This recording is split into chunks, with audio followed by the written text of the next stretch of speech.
Aujourd'hui, on se retrouve pour un nouvel épisode de Crème de la Crème. Dans ce format, je vous partage une sélection des meilleurs extraits des vidéos et podcasts que j'ai tournés cette année autour d'un thème précis.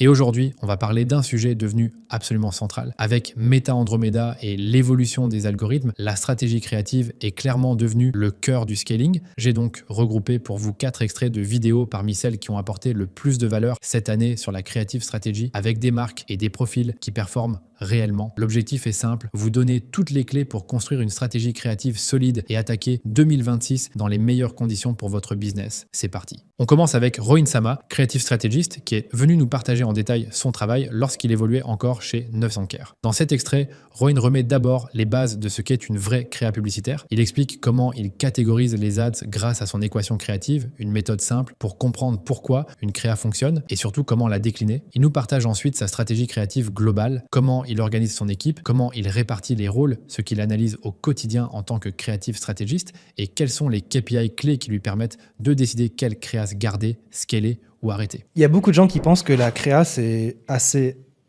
abstrait. Ouais. C'est-à-dire que quand je parle à des gens qui débutent en créa ou quoi, ils se disent en fait, ils vont tout raconter et c'est tout. Ils savent qu'au début, il faut grosso modo commencer par un hook, après, il faut parler de quelque chose et après, tu dis aux gens ce qu'il faut faire, le CTA. Et en fait, quand tu prends du temps à réfléchir, et c'est ce que j'ai réussi à faire au bout de 2 ans, c'est que tu comprends que la créa, c'est de l'art, mais derrière cet art, il y a de la science. Et en fait, quand tu arrives à appliquer une certaine méthode, une certaine réflexion, tu arrives à faire en sorte qu'à partir d'une idée, tu arrives à faire 40 choses. Ok. Donc ça, si tu veux, je reviendrai après en détail. C'est un peu complexe, mais on essaie de faire en sorte que dès qu'on a une idée, on arrive à faire beaucoup de choses. Donc déjà, on va vite.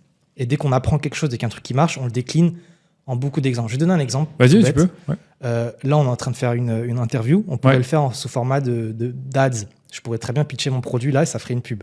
Exact. Si je vois que ça marche, je vais le décliner à tous les autres produits. Déjà 5 créas différentes pour 5 produits. Totalement. Je peux le décliner, cette fois, c'est pas moi, mais c'est mon cofondateur. Je peux le décliner, c'est pas moi, c'est une meuf qui a 40 ans. Tu vois, je change un peu de personnage. Mais ça reste un concept. C'est ça. Ça reste un concept. Mais la variante que j'enlève à chaque fois, c'est le produit, le persona et l'angle. 100%, ouais. C'est ça. Mais là, tu as dit que tu avais quand même 60 nouveaux concepts. C'est ça que je trouve impressionnant. Ouais. Nouveaux concepts, je trouve ça incroyable. Ouais. En fait, pas concept, c'est-à-dire un fake podcast, c'est un concept. Ouais. C'est 60 nouvelles vidéos. D'accord, 60 nouvelles vidéos basées sur ce concept-là. Qui peut être sur 10 concepts différents ou 5 concepts différents ou 3 concepts différents. Genre. Ok. C'est vrai que je pense qu'il y a déjà, même au niveau créa, je pense que même chez moi, parfois, la distinction n'est pas toujours claire. Tu vas voir, pour moi, tu as le concept, tu as le persona, tu as l'axe. Je pense qu'il y en a qui confondent axe et concept déjà. On a tous des définitions différentes. Moi, si tu veux ma définition, l'angle marketing, c'est la première chose que je vais dire dans une créa. Ok, première chose que tu vas dire. Comment j'aborde c'est un peu ton produit. Ok. Ouais, en fait, c'est comment je vais aborder la créa dans son ensemble. Et généralement, la façon dont tu abordes ta créa, c'est la chose que tu dis en premier. Je comprends ce que tu veux dire. Pour moi, ça va être l'axe. Ça va être le message clé de la créa. Moi, je dis angle marketing. D'accord, ok. On peut dire axe, angle marketing, c'est pareil. Ouais. Après, tu as le format, et toi, tu dis concept, j'ai remarqué. Moi, je dis format. Tu dis format, ok. Ouais, pour moi, concept, ça va être nous VSE, bénéfice, ça peut être un FGC, ça peut être social proof, par exemple. C'est le papier cadeau dans lequel la créa est emballée, genre, c'est l'aspect du truc, tu vois. Tu le dis bien, ouais. Voilà. Et après, tu as le persona, là, on est d'accord. Ouais, on est d'accord. Et après, tu as le hook. Voilà. Ouais, tu as le hook, c'est plus comment tu vas capter l'attention. Pour moi, c'est toujours comme ça que je l'ai vu, que ce soit pour une vidéo ou même pour une image. Qu'est-ce qui va faire que tu vas retenir que ça va retenir ton attention quand tu vois la pub. Ouais, voilà. Donc, juste pour définir le terme, voilà, là-dessus, on se comprend. Au moins, on est sur là-dessus. Mais dans tous les cas, vous pouvez lancer 60 nouvelles vidéos qui peuvent être basées sur un nouveau concept ou 10 nouveaux concepts. C'est ça. Ok. Mais je prends pas en compte les hooks. C'est-à-dire, s'il y a une vidéo, on l'a fait en 3 hooks. Voilà, ça tu les prends pas en compte, parce que pour toi, le fait d'avoir plusieurs hooks, c'est des déclinaisons à la fin de la journée. C'est pas une nouvelle vidéo, c'est une déclinaison de la vidéo. Peut-être rapidement pour toi, des déclinaisons, c'est quel genre de déclinaison que vous faites? Je te dis pour moi, c'est nous, ça va être sur le format, ça va être sur le hook, ça va être sur le concept également. Et pourquoi pas, pour moi, quand tu passes sur un autre axe, là, t'es pas vraiment dans une déclinaison. Ouais, c'est un peu ça. C'est-à-dire que il y a une équation que j'aime bien expliquer, je vais te l'expliquer, je sais pas si tu en as entendu parler. J'appelle ça l'équation magique. Non. C'est-à-dire qu'une créa, en fait, comme je dis, une créa, c'est pas juste de l'art. Une créa, c'est la combinaison c'est les différentes choses qu'on est en train de parler. Ouais. Donc, en fait, si on met la créa sous forme d'équation, ça donne une créa, c'est un format auquel tu appliques un angle marketing pour un persona, pour un produit. 100%. Donc, la formule magique, ça donne format fois angle marketing fois persona fois produit. Exactement. En fait, ça, tu as ta vidéo et il te suffit d'enlever une variante pour avoir une autre vidéo. C'est ça. C'est comme Donc ça là, qu'on c'est fait, comme ça que tu fais tes déclinaisons. Ouais. C'est ça. Mais c'est ça que j'ai oublié de te dire, c'est que pour moi, une déclinaison, tu vas aussi avoir la déclinaison de produit. C'est que si tu as un bon concept, bah, tu vas décliner sur un autre produit. Ouais. Moi, je de la considère gamme. ça comme une nouvelle vidéo. Ouais, Quand je parle de déclinaison, c'est que j'ai juste changé le hook ou la vidéo a changé quelque chose, tu vois. d'accord. Ouais, ouais, je vois ça, ce que c'est tu veux les dire. Ouais. déclinaisons, j'appelle ça des V2. D'accord, ouais. Encore une fois, c'est le vocabulaire, tu vois. C'est genre, est-ce que tu considères que c'est une déclinaison, est-ce que tu considères que c'est une nouvelle vidéo? Oui, je vois ce que tu veux Le dire. vocabulaire, ouais. Nous, on a même un autre truc chez nous, c'est itération.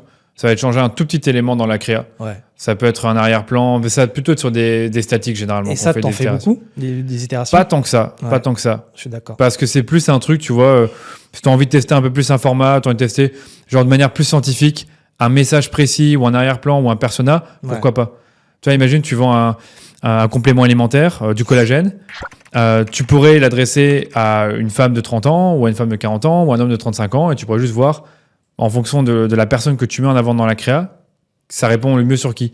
Moi, je pourrais l'appeler, je pourrais voir ça comme une itération. Si c'est une statique et que tu changes juste le personnage, mais c'est exactement le même format. Ok. Tu vois l'idée? Moi, tu vois, si je changeais ça, pour moi, ça ferait une nouvelle créa parce que ça influence beaucoup ce que tu vas faire Je sur le vois. reste de la créa. Parce que c'est une vidéo, parce que ça va être un autre storytelling Ouais, peut-être. Ouais, ça peut changer le wording, la façon dont tu as abordé le truc, l'acteur, tu vois. Hmm. Et il y a un truc, il y a un petit tip que je donne à tout le monde, c'est Ouais. au niveau des itérations, j'ai l'impression que beaucoup de gens passent beaucoup de temps à itérer le moindre détail. Ouais. Mais il n'y a que deux raisons qui peuvent être intéressantes pour itérer une créa. C'est soit tu as une créa qui marche bien, Ouais. dans ce cas, tu changes quelque chose pour essayer de la refresh. Ouais, c'est ça, la refresh ou éventuellement même faire encore mieux, mais c'est. C'est ça. Mm. Ou tu as une hypothèse et tu veux la tester. Mm. Sinon, ça sert à rien de refresh. Il y a beaucoup de gens qui me disent Rohin, j'ai un hook rate à 40%. Est-ce que j'ai un hook rate à 40%, mais mon ROS il est éclaté parce que mon CTR il est éclaté. Est-ce que je devrais l'itérer? Non. C'est ça. Ta créa elle est nulle de Oui. base, refais une nouvelle créa. Ça, c'est un truc de base que j'ai toujours aux équipes, c'est on itère sur quelque chose qui fonctionne. Exactement. C'est logique. Ouais, d'accord. Et écoute, je veux bien peut-être entrer dans le vif du sujet maintenant qu'on a Allez. bien introduit le truc.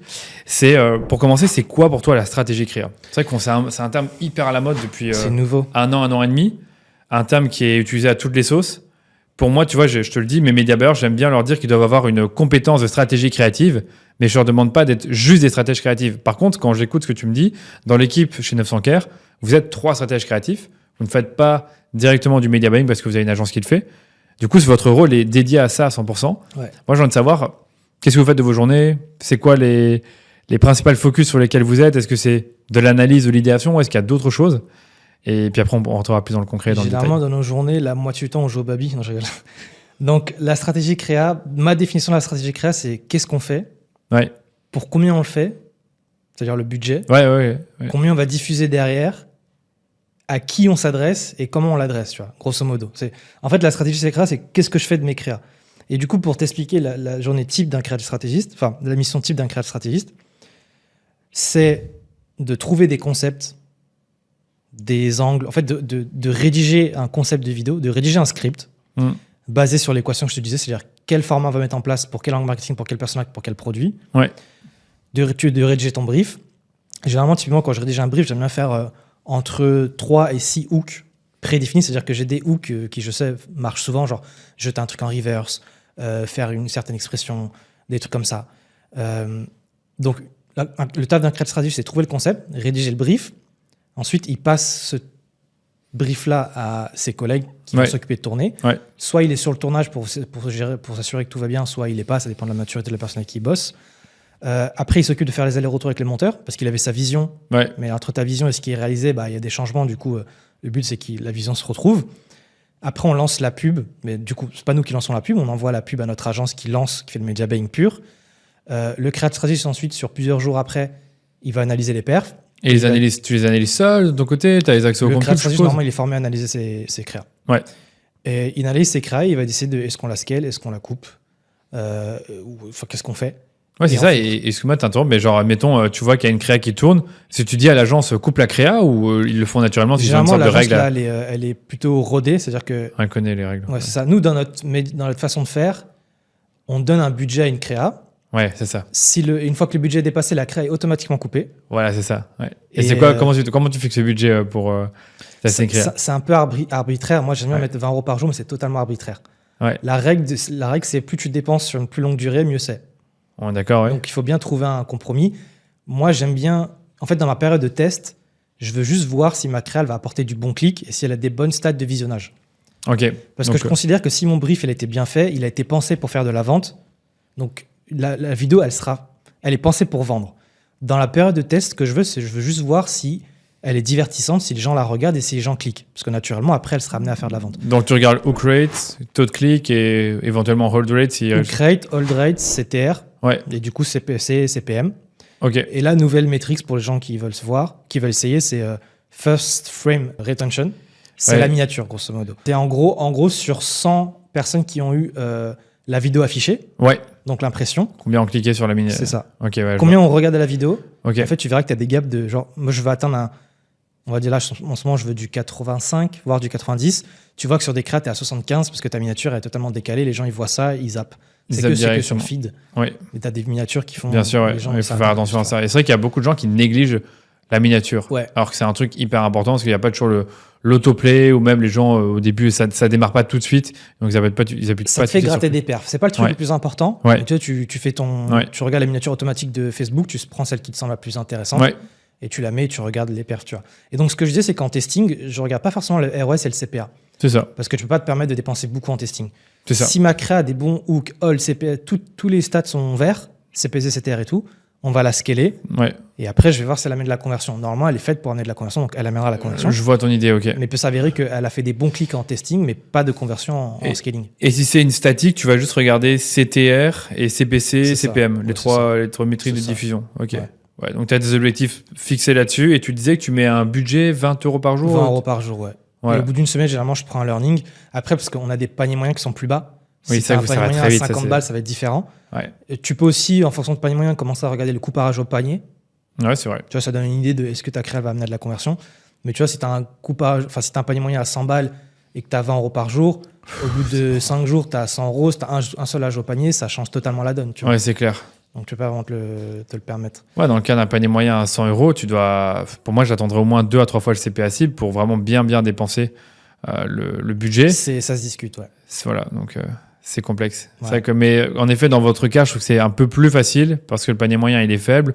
Donc tu as très vite des learnings, tu vois très vite, tu as toujours plus de clics naturellement parce que ça attire plus l'attention et c'est un produit qui est un peu moins engageant que d'acheter quelque chose qui coûte cher.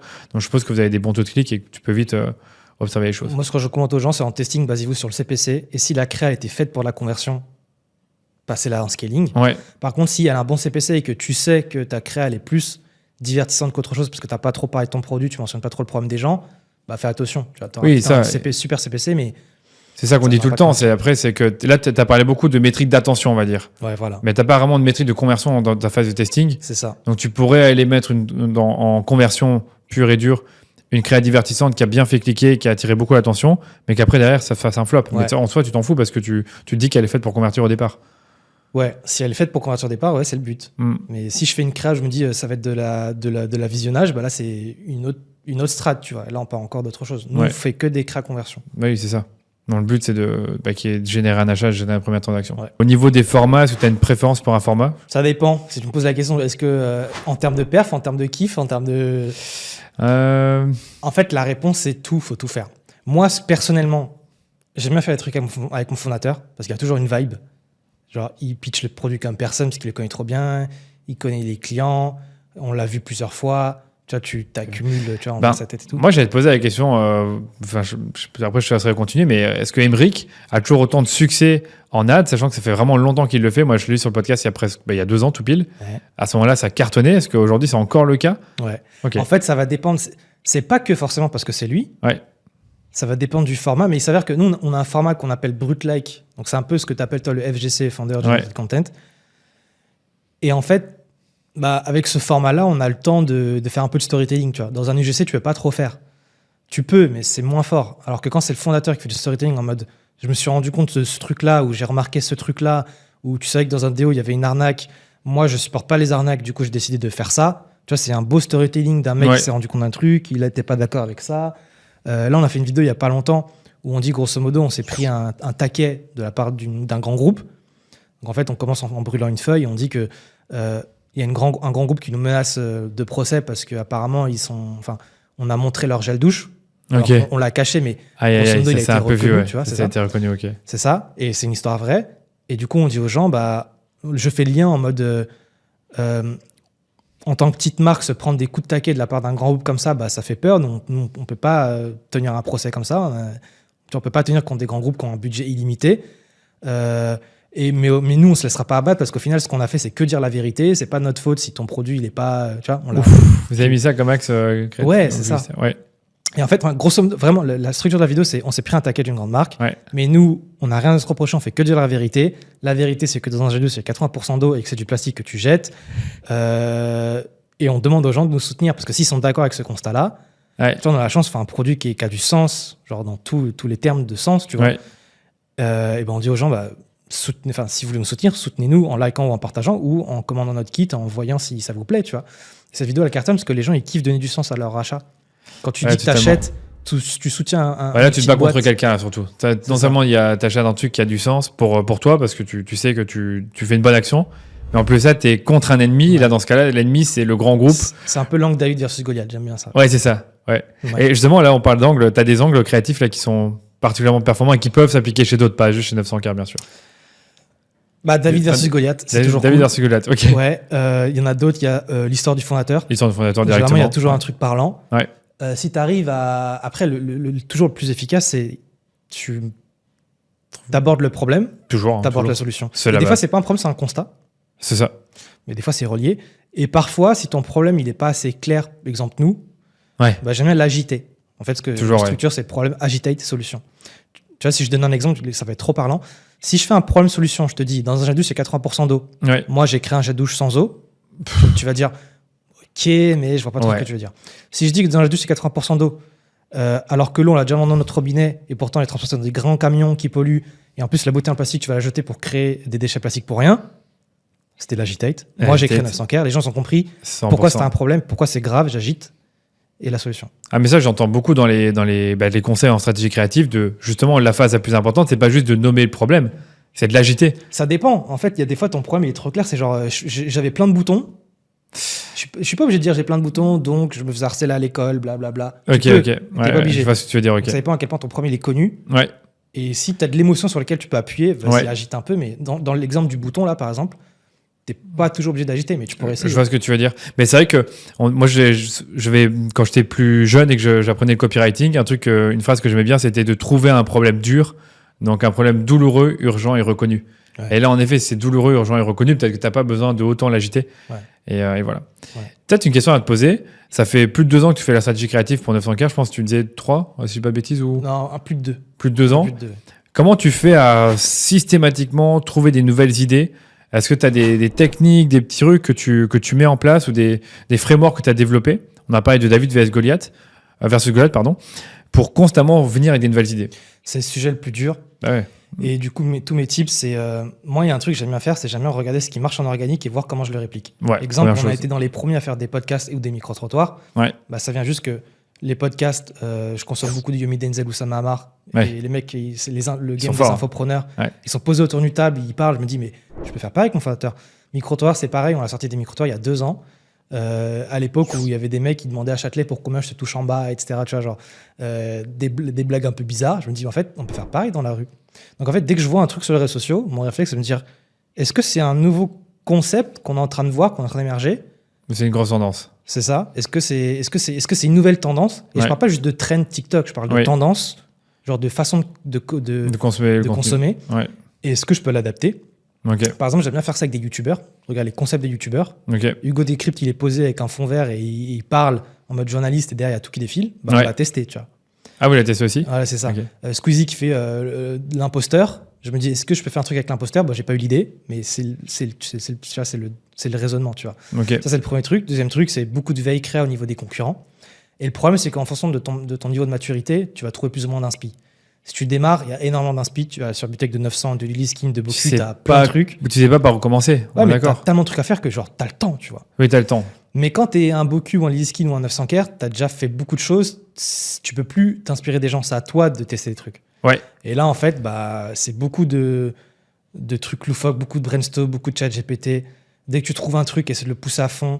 Là, en ce moment, ce qu'on fait, c'est qu'on demande à des collègues qui sont pas du tout dans la créa, mais genre, je les laisse divaguer et on sortir des trucs en mode loufoque, mais on dit rien, on note. Et en fait, dans le tas, il y a beaucoup de non, ça marchera pas, ça marchera pas. Et là, il y a un truc, attends, tu me parles d'une mascotte, ok, il y a peut-être un truc à faire, tu vois. Donc, Ok. beaucoup, ça dépend de ton niveau de maturité. Mais genre, Ouais, je comprends. en vrai, la plupart des gens qui te regardent, qui nous regardent, qui consomment ton contenu. Ils peuvent trouver plein d'idées. C'est ça. Je pense que Ils peuvent trouver plein d'idées. en regardant ce qu'il y a sur les réseaux sociaux, en regardant leurs concurrents, les grandes marques françaises qui font des bonnes créas, les grandes marques américaines, il y a de quoi durer 2 ans. Ouais, mais comme toujours, et je suis pareil aussi, c'est dur de prioriser. Par laquelle tu commences, comment tu choisis l'idée à remplir. Ça dépend. Ouais. Tu commences par. Si tu vois une créa d'un concurrent, Ouais. tu commences par la créa la plus ancienne. Ça sera la meilleure. Voilà, par exemple. Ou alors, si tu vois, moi, si je vois que des FGC, ben, je ferai une FGC. Si je vois que les 5 grosses marques que j'ai benchmarkées font des FGC, c'est que forcément, il faut en faire. Par exemple. Mais au final, tu feras tout. Donc, tu passeras par tout. C'est juste tu finis par tout faire, ouais. Ouais. Et je pensais que tu allais me parler aussi d'un peu d'intelligence artificielle. Est-ce que vous utilisez un peu l'IA, ChatGPT pour développer des idées ou pour même en trouver des nouvelles? De plus en plus, et ça marche de mieux en mieux. Pour l'instant, ce qu'on essaie de faire, ce qu'on aime bien faire, c'est dès qu'on a un concept qui peut être fait avec de l'IA, c'est-à-dire qu'il n'y a pas trop de plans, c'est assez statique et tout, on le fait. Et on teste les scripts là-dessus. Et si ça marche bien, après, on le fera en vrai. Et un truc qui est marrant, c'est que en fait, là, récemment, on a eu là, on est fin décembre, on est le 20. Il y a genre une semaine ou deux, c'était une créa IA qui tournait en top spender pendant une semaine. Et en fait, moi, au début, je me disais, mais non, c'est grillé, tu vois. Mais même moi, je me suis fait avoir. Genre, à un moment, j'ai demandé à une collègue, tu peux me montrer la vidéo parce que je voulais checker un truc. Elle montre la vidéo, je dis, non, mais ça, c'est la vraie qu'on a fait après. Moi, je veux l'autre, IA. C'est ça que j'allais dire, la créa IA. Pourquoi c'est une créa qui a été faite totalement par une IA? En fait, je comprends pas trop bien. C'est Émeric qui s'est fait interroger pendant un podcast, donc qui est posé là, qui est en train de parler avec toi, par exemple. On l'a repris, on a changé son lip sync, on a changé ce qu'il dit. Ok. Et là, d'un coup, il se met à pitcher le déodorant. Non, mais c'est trop fort. Et en fait, ça se voit un peu. Parce que c'est pas totalement corrélé avec ses. Ouais, c'est ça. Mais si tu mets assez de b-roll, c'est-à-dire des plans d'illustration, des petites animations, et que ça reste pas trop longtemps sur sa tête, les gens. J'ai eu aucun commentaire qui me dit IA. Genre vraiment. C'est trop fort. Aucun. Et celle-là, elle était top spender. Et comme tu as dit, au début, vous le faites avec IA, et ça marche bien, vous le faites en vrai. Après, on l'a fait en vrai. Et cette vraie-là est devenue top spender 2 semaines après. Encore top spender, ok. C'est ça. Encore meilleur que l'autre. Elle est redevenue top spender. Les métriques, est-ce que c'était mieux ou pas? Je sais pas. Ouais. Elle s'est remise à spend top spender. Ouais, j'allais dire, de ce que tu me dis là, après, je sais que 900K, c'est particulier, vous faites un bon investissement, je ne te demande pas de me dire le montant, mais du coup, il y a des créas qui s'épuisent vite. Ouais. Ou est-ce qu'au contraire, tu as des créas que tu arrives à tenir vraiment dans la durée? En ce moment, c'était le cas. Il y a genre 1 an, il y a des créas qui tournaient depuis 1 an. Ouais. Maintenant, c'est plus le cas. Vraiment, les meilleurs créas. Là, je pense notre meilleure créa, elle a tourné 1 mois et on l'a coupé la semaine dernière. Là. Ah ouais, ça va trop vite du coup. Ouais, c'est ça. Franchement, c'est entre 1 semaine et 1 mois. Ok. Pour le moment, ça fait 1 an qu'on n'a pas une créa qui tourne depuis plus d'1 mois. Ok. Après, il y a toujours des créas qui tournent depuis plusieurs mois, mais c'est pas le top spender. C'est dans le top 4, top 5. Dans le top 4, tant que ça. Oui, je vois ce que tu veux dire. Mais que tu peux quand même garder plusieurs mois. Ouais. C'est ça que c'est impossible à dire, une créa. Combien d'euros tu peux dépenser dessus? Il y en a, ça va être 10 000 euros, d'autres 50 000. Je pense que j'ai un début de réponse. C'est que plus ton angle il est large, logique, qui parle à tout le monde, plus tu as de potentiel. Et j'ai l'impression que moins il y a de visages sur ta créa, plus les gens peuvent s'identifier, plus ça marche.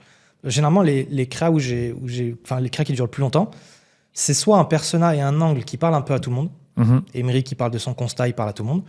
Soit une créa qui essaye, là en l'occurrence c'est une créa dans ma tête que j'appelle dinguerie. C'est une créa, le hook c'est ok les gars on a fait une dinguerie et on monte pas de visage. Et en fait du coup c'est que du POV, c'est-à-dire c'est filmé à partir de les mains de quelqu'un. Ouais. Et du coup n'importe qui peut se reconnaître là-dedans parce que t'es 18 ou 50 ans. Je comprends, ouais. À part la façon dont on a parlé dans la vidéo, il n'y a rien qui t'empêche de te reconnaître ou pas dans le message, tu vois. Et celle-là, par exemple, justement, elle a duré très longtemps parce que ça s'adressait un peu à tout le monde. Elle a duré 6 mois environ. Et elle est encore là, mais elle ne dépense pas de top spender, mais elle est là depuis 6-7 mois. Ouais, incroyable. Peut-être même 1 an, je crois. Incroyable. Et c'est quoi la place des déclinaisons dans votre stratégie? Genre, tu sais, il y en a qui vont dire, ouais, faire 80% de nouveaux concepts et 20% 80% de déclinaisons et 20% de nouveaux concepts. D'autres qui vont dire exactement l'inverse. Vous, commencez? Je pense que ça dépend de ton niveau de maturité et combien de learning tu as. C'est-à-dire que quand tu débutes, je pense que tu as besoin de faire beaucoup d'hypothèses et tester beaucoup de choses. Ouais. Donc, au début, il y a 2 ans, je pense que je faisais genre entre 30 et 50% de variantes. De variantes, pour essayer de tester mes hypothèses.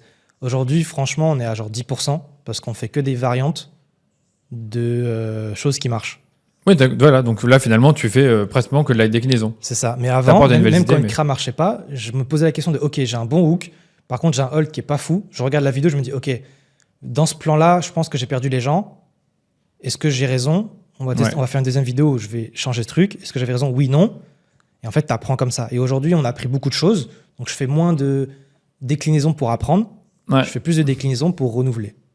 Oui, parce que tu sais plus ou moins à l'avance le type de hook, le type de call to action, le type de bénéfice, le type de problème. Le type de rythme, l'ordre des arguments, je sais beaucoup de choses. Tu sais beaucoup de choses, donc tu as moins besoin de faire des C'est ça. déclinaisons spécifiques en fonction d'une métrique, que tu vas analyser plusieurs métriques. Tu vas voir, ok, j'ai un décrochage au niveau du hold rate, donc je vais changer plutôt à la fin ou changer l'ordre. C'est ça. Et ok. Je comprends. Généralement, quand je regarde une vidéo et qu'il y a un problème sur une stat, bah, quand je regarde la vidéo, je dis je comprends pas. On a fait tout ce qui était bien, ça, selon moi. J'ai pas d'hypothèse qui me vient en tête. J'ai pas de piste d'amélioration. Et ça veut dire qu'en vrai, il faut toujours essayer d'être ouvert en mode qu'est-ce que j'aurais pu mieux faire. Et en fait, quand tu commences, tu as beaucoup de ce truc-là de qu'est-ce que j'aurais pu mieux faire. Donc au début, en vrai, mon conseil pour les gens, c'est quand tu démarres dans les ads, teste énormément de choses. Donc limite, une créa sur deux, c'est une itération. Ok. Et à la fin, quand vraiment tu as atteint genre presque 10 000 euros de spend par jour, alors je pense entre en vrai 5-10, tu commences à être un bon client de méta. Ah oui, bien sûr. Là, je pense je dirais que mes itérations, c'est 10%. Ok, d'accord. Parce que tu déclines des trucs qui marchent bien et tu sais plus ou moins ce que tu veux décliner. Dans les 10%, il y a les déclinaisons des nouveaux trucs et les hypothèses. Dans les 10%, attends, je commence à m'y perdre. Donc, tu as les. En gros, si je sors 10 créas, il y en a une qui sera une itération. Ok. Et cette une, ça sera soit une itération parce que j'ai essayé d'améliorer une vidéo qui marche bien, déjà. Ouais. Soit. Ça, c'est pour toi, c'est une itération, ça, quand tu essaies d'améliorer une. Ouais, c'est ça. Ok. Soit c'est une itération d'une vidéo sur laquelle je voulais tester une hypothèse. Oui, je vois. Ouais, je vois. C'est vrai que c'est quand tu le dis, enfin au début tu disais que ça avait l'air assez facile. Maintenant qu'on rentre un peu dans le détail, finalement c'est pas si simple que ça. Pour être un bon stratège créatif, comment tu fais à tester les bonnes choses, à pas trop te perdre dans le fait de passer beaucoup de temps à tester des hypothèses qui vont peut-être pas apporter beaucoup de valeur. Comment tu trouves le juste milieu entre je dois produire des nouveaux trucs qui peuvent vraiment banger, enfin des bangers pardon, et commencer à tester des choses sur des créas qui ont un peu floppé, mais qui, si j'avais testé ça un peu différemment au niveau de l'angle, au niveau de l'ordre des différents rushs, j'aurais pu avoir un meilleur résultat. Bah ça, c'est un équilibre qu'il faut que tu essayes de trouver. Ouais. Et justement, quand je réfléchis à ça, ce que je disais tout à l'heure, c'est que je pense que quand dans ta tête, c'est pas clair, c'est-à-dire que tu connais pas trop tes personnages, tu sens un peu que t'as pas atteint, genre, t'es en train d'apprendre les créas, fais en sorte qu'une créa sur deux, ce soit une hypothèse que tu essaies de vérifier. Ok. Au max, je dirais, au max. C'est-à-dire que je dirais toujours fais beaucoup de créa. Okay. Mais quand tu débutes, fais des itérations pour apprendre. Donc maximum 50% d'itération. Ok, quand tu débutes, 50% d'itération. En vrai, c'est ce que je dirais, 50% d'itération. Mais ne tombe juste pas dans le piège d'essayer de tout tester sans aucune raison. En fait, il faut toujours que tu aies une hypothèse dans ta tête. Si tu sors une créa, tu dis, elle n'a pas marché. Mais je pense que là, si je change ça, ça marche mieux. Mais là, c'est juste que tu penses, mais là, t'as pas. Le fais pas. Par contre, si tu dis, mes chiffres me disent que j'ai un hold rate à 20%, alors que généralement, je suis à 30%. Ouais. Mon CTR, il est inférieur. Je pense que c'est parce que j'ai perdu les gens là. Et il s'avère que quand je regarde la vidéo, ici, j'ai pas été clair sur cet argument. Peut-être que les gens n'ont pas compris. Là, ton hypothèse, elle est déjà un peu plus aboutie. Tu la testes et tu la traques, tu vois. Tu changes ce truc-là, tu balances la vidéo, tu la fais en A/B test versus l'autre, la première, et tu vois juste mathématiquement, est-ce que ton hold rate est meilleur? Oui, non. Oui. Et tu notes ton learning. Il s'avère que quand j'ai changé ce plan-là par ce plan-là, ça a amélioré mon hold rate de 5%. Cool, tu as fait un learning. Ouais, tes learning, je suppose que tu les notes quelque part. Ouais. Ok. Ouais. Au début, je le faisais pas parce que j'étais tout seul. Oui. Et maintenant, on est obligé de le faire. Ouais, tu es obligé de le faire, ouais. Ok. Comme ça, on se partage le learning. Quel genre de process vous avez dans votre équipe créa? Genre des trucs vraiment qui sont systématiques. On vient de passer le fait de nommer les learnings. Est-ce que vous avez une sorte de listing de hooks à tester ou les meilleurs hooks, les moins bons On a plein de trucs et grosso modo, tout se centralise autour d'un tableau Notion. Tout simplement. Okay. En fait, j'ai réfléchi à un process. Le process le plus efficace, qu'est-ce qu'il te faut? Il faut que tu centralises tout. Parce qu'en fait, entre le mec qui te fait les briefs, le mec qui monte, le media buyer qui lance, et ensuite le creative strategist qui analyse les perfs, et en plus le fondateur qui donne une idée ou un collègue qui donne une idée, tu as l'idée qui se retrouve sur une notion là-bas, tu as l'analyse des perfs qui se retrouve là-bas, tout est dispersé. Il faut essayer de tout centraliser. Donc en gros, là, ce que j'ai fait, ce que je conseille aux gens de faire, c'est un tableau tout con où tu as une colonne avec idées dans lequel tu fous les cartes dès que tu as une idée. Là, j'ai une idée en mode, tiens, je vais faire un truc où je vais me couper les cheveux, je vais sortir mon tel, je vais noter couper les cheveux, blabla, je vais juste noter mon idée. Ça sera dans ma colonne idée. Ouais. Après, j'ai une colonne brief en cours. En fait, c'est la semaine sur quel brief j'ai bossé. Brief en cours. Tournage à faire. Montage à faire. Une colonne que j'appelle analyse, qui veut dire que la créa a été lancée Et en fait, je la fous dedans. Et moi, je sais qu'au bout de 3 à 7 jours, je vais analyser. Et grosso modo, tu peux t'arrêter là. Et en fait, du coup, le process, c'est que dès que j'ai une idée, je la mets. Ouais. Dès que je commence ma semaine, je regarde dans mes idées, je me dis, OK, ça c'était bien, je vais bosser sur ça aujourd'hui, cette semaine. Je fous ça dans brief en cours. Je rédige mes briefs. Sur le process du brief, je pourrais en venir après. Je rédige mes briefs. Une fois que j'ai rédigé mes briefs, je mets ça dans tournage à faire. J'arrobase la personne qui va s'occuper du tournage. La personne qui s'occupe du tournage, elle a une notif et elle a le tracking de OK, c'est Rohin qui a fait ce script-là. C'est pas Manon, c'est pas Émeric. Comme ça, elle sait qui elle sollicite. Elle organise le tournage. Elle tourne. Elle peut me solliciter si elle n'a pas compris le brief. Une fois qu'elle a fait ce truc-là, elle met ses rushs dans la même carte Notion. Elle passe ça d'un montage à faire. Elle arrobase la personne qui va monter, si ce n'est pas elle. La personne, elle a les rushs, elle a la personne qui a fait le tournage et elle a la personne qui a fait le script. Donc, c'est une question, elle sait qui solliciter. Ouais. Elle monte sa vidéo, elle met ça dans le drive. Moi, je récupère la carte, on la lance en créa, je l'analyse. En fait, tu as tout là-dedans, tu vois. Tu as tout là-dedans, ouais. En fait, Mais les learning, du coup, ils sont dans la même base de données ou Il s'avère qu'ils sont ailleurs. Avant, j'avais une colonne learning. Ouais, je faisais une carte. Mais en fait, il y avait trop de cartes. Donc maintenant, j'ai un autre tableau où tu as hypothèse, créa, learning, le screen. Attends, hypothèse, grosso modo, c'est un peu brouillon parce que ça aussi, je suis en train d'améliorer. Mais grosso modo, il y a plein de trucs. Il y a quelle hypothèse je voulais tester. D'accord, ouais. Quels étaient les screens de cette hypothèse-là, c'est-à-dire un screen des chiffres en mode quelle analyse j'ai faite. Ok, ouais. De quelle vidéo on parle. Les résultats du learning. On a lancé les perfs, voilà le screen après la nouvelle vidéo.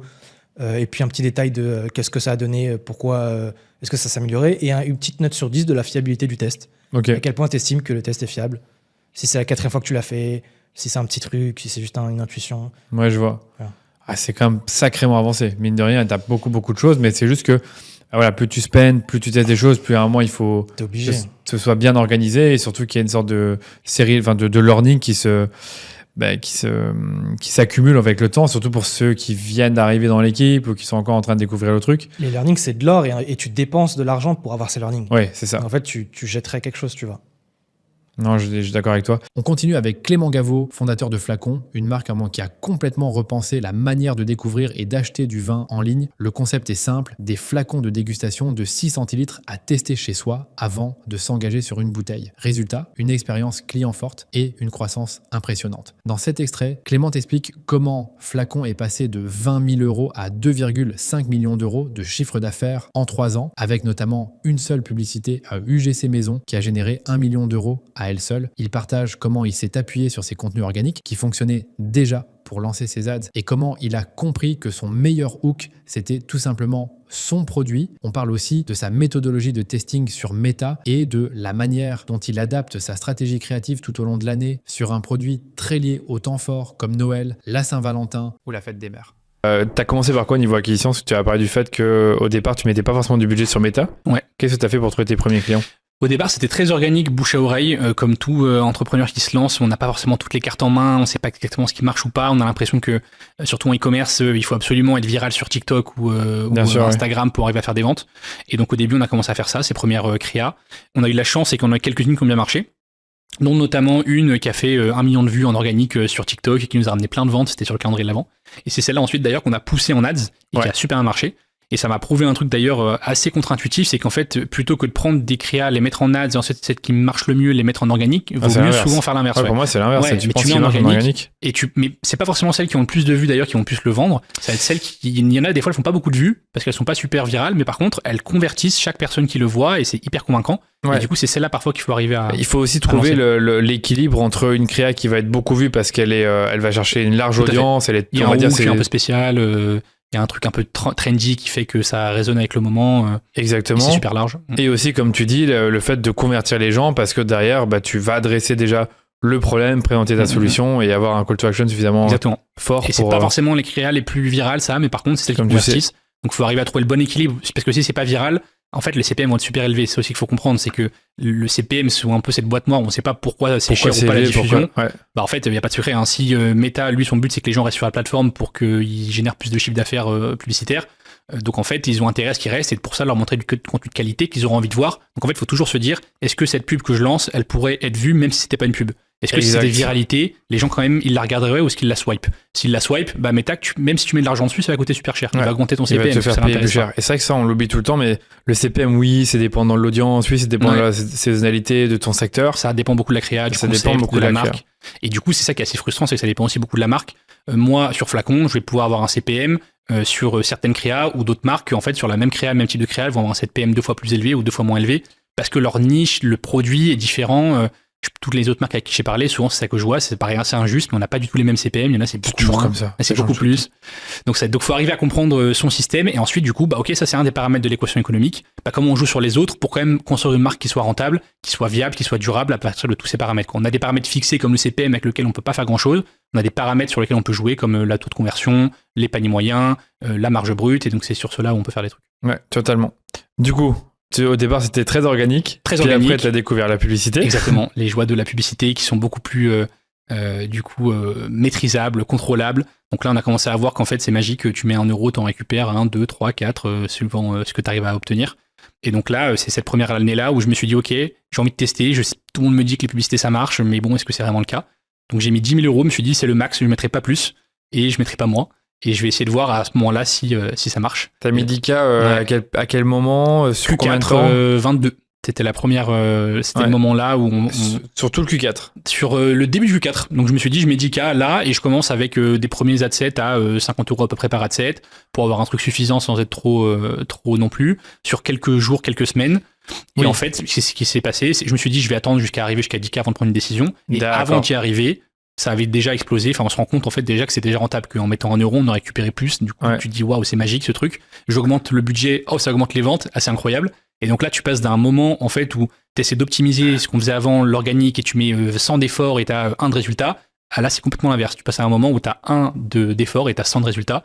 C'est ce moment-là en fait du product market fit, c'est la définition du product market fit. C'est ce que j'allais dire, là tu avais tous les paramètres qui étaient réunis pour que ça marche. Je pense que tu m'as dit que tu avais une créa. Ouais, une créa, 1 million de chiffre d'affaires avec une seule créa qui était même pas si incroyable que ça, mais qui était suffisante pour lancer. Et tu nous expliqueras après c'était quoi cette créa, mais tu as fait 1 million de chiffre d'affaires, on est d'accord sur l'année qui a suivi. Exactement, avec cette créa qui a été réutilisée. Bah oui, c'est ça la magie aussi, c'est qu'on l'a réutilisée l'année d'après.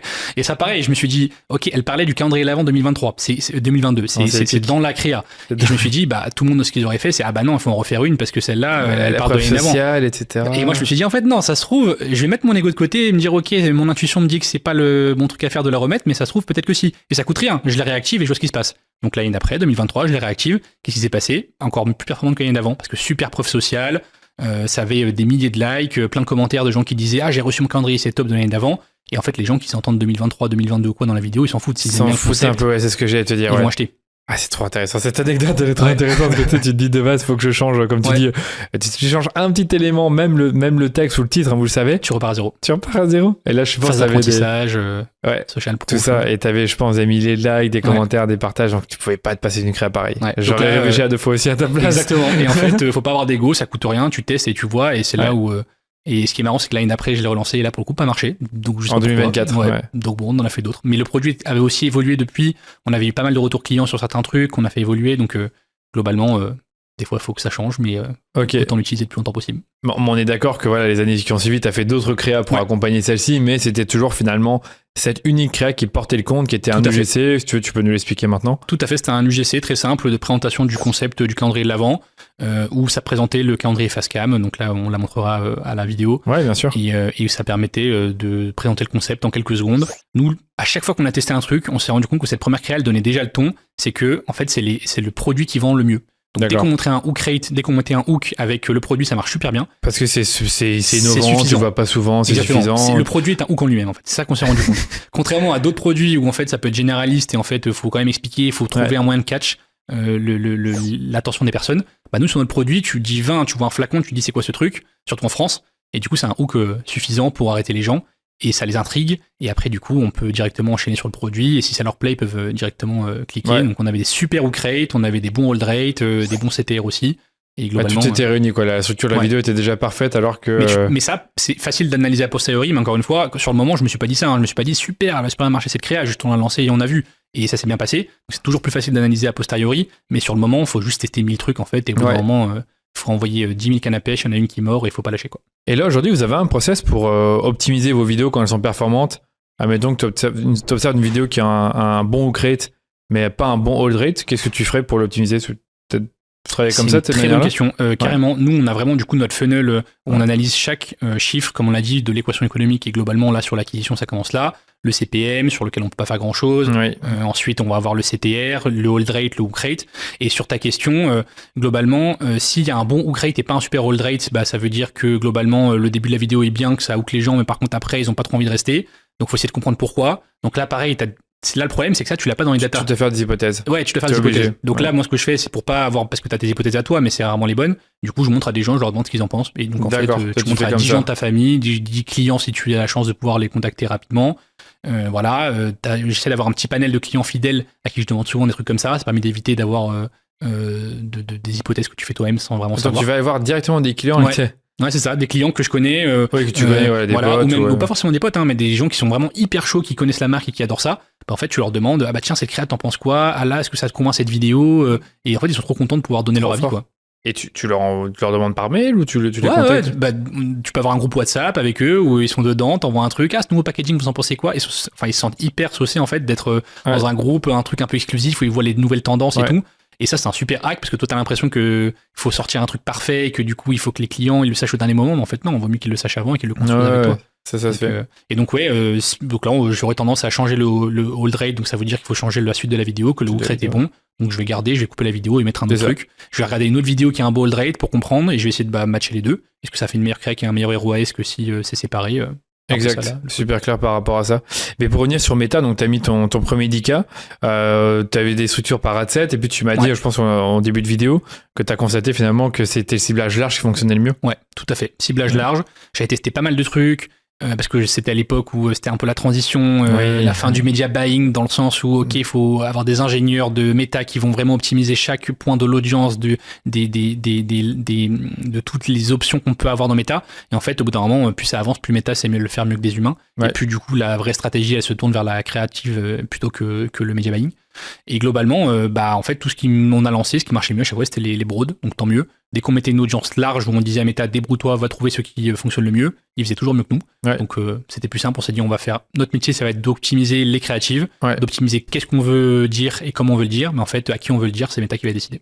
Ok, et du coup, t'as quel genre de structure de campagne, si tu peux le partager? Ouais, bien sûr. Alors ça, pour le coup, pendant très longtemps, on n'a pas été bon sur le volume. Du coup, comme je l'ai dit, on avait une créa qui fait 1 million, ça te donne pas trop envie d'en faire d'autres en fait. Exact, et surtout que t'as plein d'autres problèmes après sur la logistique, les livraisons, je rentre pas dans les détails, mais effectivement, ça crée plein de problèmes, le support client, etc. Et en fait, ça c'était un truc qu'on a fait du coup les 2 dernières années, c'était vraiment de passer plus de temps sur le volume. Et globalement, la règle à laquelle moi je suis arrivé, c'est qu'il faut à peu près une créa pour 10 000 euros de chiffre d'affaires. Donc si tu veux faire 1 million de chiffre d'affaires, il faut 100 créas qui tournent. Si tu veux faire 10 millions de chiffre d'affaires, il faut 1000 créas qui tournent. Comment tu arrives à cette hypothèse-là? C'est hyper intéressant. Ouais, en parlant à plein de fondateurs, j'ai analysé leurs comptes, on peut le faire sur... moi j'ai des outils de tracking où évidemment je regarde les ads des autres. Ouais, bien sûr. Plus précis du coup que l'Ads Library de Meta, parce qu'en fait eux, ça c'est une bonne technique d'ailleurs, tu vois pas vraiment les performances de chaque créa. Tu vois toutes les créas qu'il y a, mais tu sais pas lesquelles marchent forcément. Il y a des outils qui te permettent de le voir. Exactement. On se demande toujours si c'est vraiment 100% fiable tout ça. Où tu estimes le budget par créa. Parce que ça, moi, j'y crois pas. Par contre, ce à quoi je crois, c'est les réactions. S'il y a une créa qui est en publicité uniquement et que tu vois qu'elle a mis une réaction, il n'a pas dépensé des milliers, même du coup des centaines de milliers d'euros dans ce cas-là pour rien.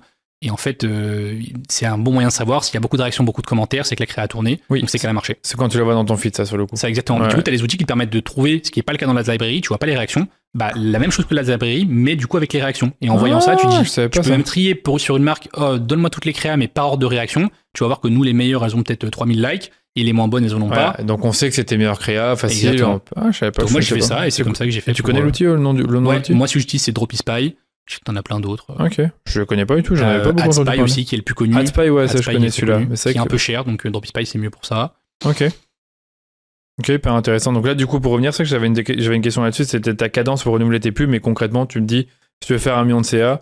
Sans créa qui tourne. Sans créa qui tourne, ok, d'accord. Et donc là, il faut avoir un niveau après de renouvellement, parce qu'il y a vite une fatigue créative qui s'installe. Donc il faut arriver à avoir des nouvelles créas chaque mois. Nous, la particularité, c'est que forte saisonnalité, donc en fait, ça sert à rien. Tu prépares une partie en avance, puis après tu déclines. C'est ça. Ouais. Mais en fait, il y a des mois où ça sert à rien d'en faire de nouvelles. Donc typiquement, nous, il y a 6 mois dans l'année, en gros, sur la première moitié, entre janvier et juin, où il se passe pas grand-chose. Après juin, on a la fête des mères, fête des pères, qui est un pic, et ensuite, ça commence déjà les préventes et les précommandes du Q4. Mais sur tout le début de l'année, à chaque fois qu'on force, en fait, ça marche pas. Donc là, pareil, on teste l'abonnement, on teste des achats perso, on teste de la formation, d'autres choses qui sont moins cadeaux pour essayer de craquer ça. Tu fais pas du lead en attendant? Même pas Non, même pas. Les bases CRM? Ouais, ça on fait plutôt sur la fin de l'année, effectivement, mais pas énormément. Du coup, c'est un bon moment pour construire. On s'est dit, ok, vu que c'est une faiblesse de notre business model, autant en faire une force. Donc, vu que c'est un moment où il y a moins d'intensité opérationnelle, il y a moins de choses à faire, moins de choses à gérer, autant passer du temps sur les trucs où tu n'as jamais de temps. Donc là, on est en pleine levée de fonds, par exemple, lever des fonds pour aller plus loin, recrutement, structuration, renégocier tous les contrats. C'est tout ça que je fais en début d'année. Et ensuite, fin d'année, c'est full exécution. Il n'y a pas de débat. On fait le plan et on n'en sort pas. Tu exécutes le plan, Et donc, sur les créas, effectivement, renouvellement régulier. Là, on a quand même, si vous allez sur notre library Facebook, vous verrez qu'il y a quelques créas qui tournent quand même. Entre 100 et 1000, je ne saurais pas dire exactement combien il y en a en ce moment. Mais globalement, l'idée, c'est une créa pour 10 000 euros de chiffre d'affaires. Je trouve ça pas mal. Et ensuite. Mais tu testes, en fait, en gros, tu testes tes créas pendant 8 mois, tes messages, finalement, tes hooks, tes formats, tes concepts. Exactement. Et sur la structure du compte, comme tu le disais, j'ai testé pas mal de choses. Et pareil, en parlant à d'autres fondateurs et en voyant d'autres BM dans lesquels je suis rentré pour vraiment vous comprendre comment ça fonctionnait, en fait, chacun a un peu sa sauce, quoi. Et il n'y a pas vraiment de trucs, même méta, quand tu leur demandes, ils savent pas ce qui marche. Non, il y a pas de des conseils miracle. qui marchent pas. Donc, non, il n'y a pas de truc miracle. Là, pareil, il y a des bonnes pratiques et il y a des trucs à faire. Il y a des bonnes pratiques qui marchent pas pour toi, donc faut tester. Des trucs qui marchent pour toi, qui marchent pas pour les autres, donc faut pas les faire.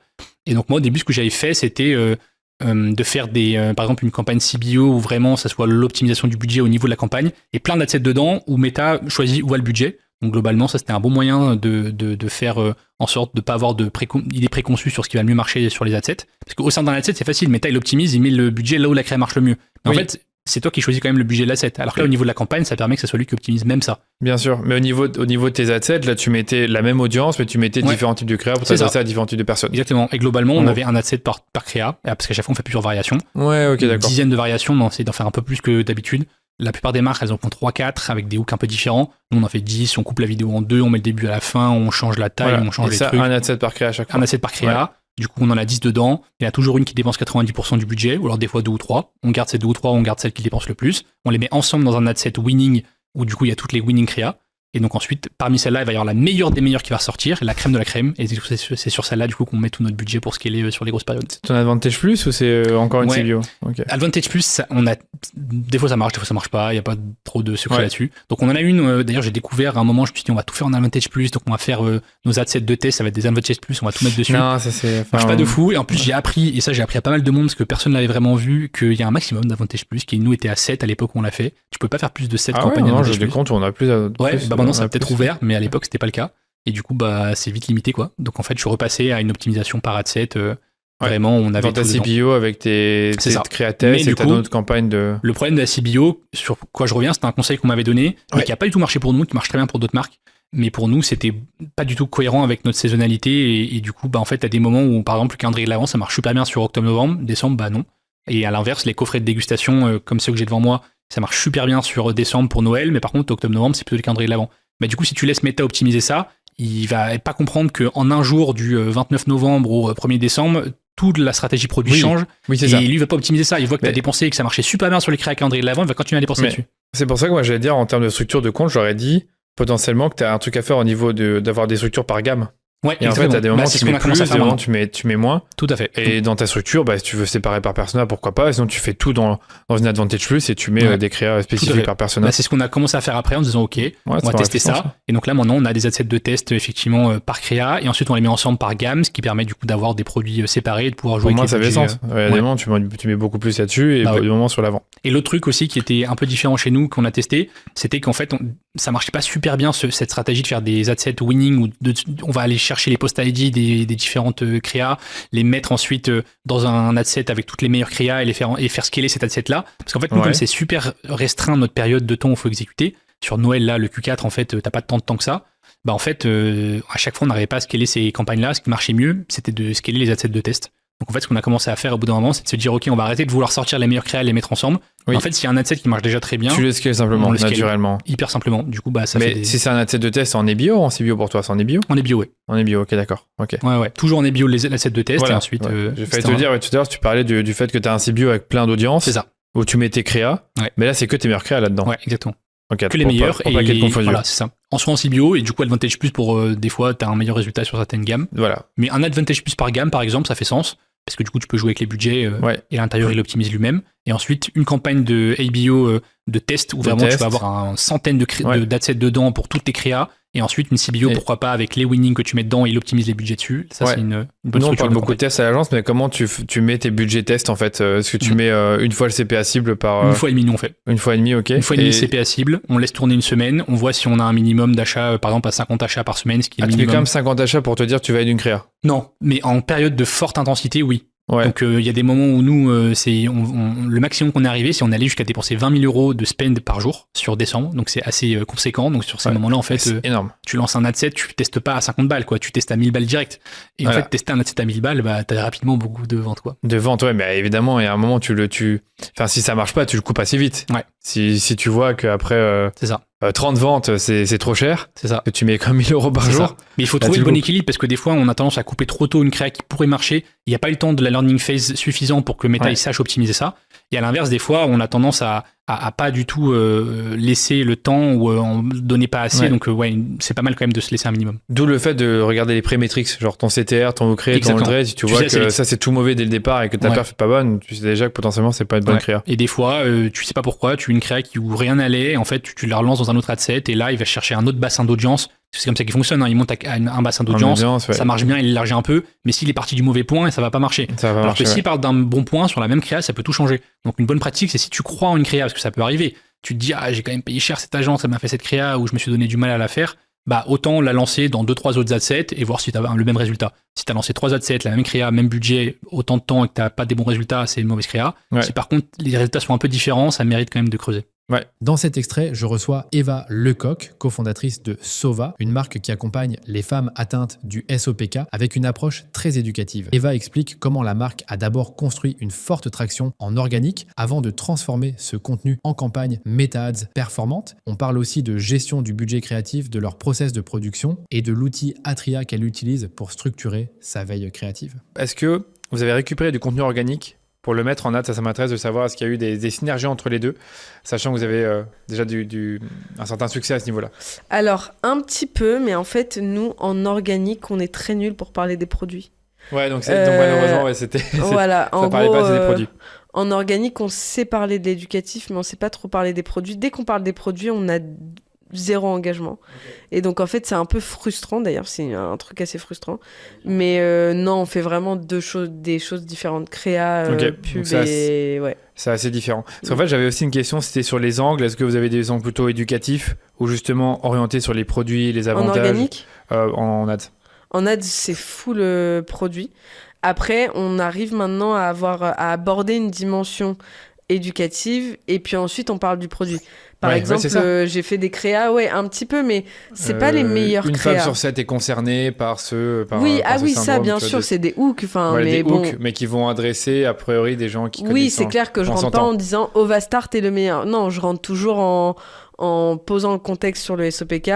On peut avoir des créas, par exemple, où on a des questions de notre communauté et on commence la créa par ça. Par exemple, fun, ça, avec tu utilises une sorte de sticker où tu prends directement... Okay. Et tu dis, est-ce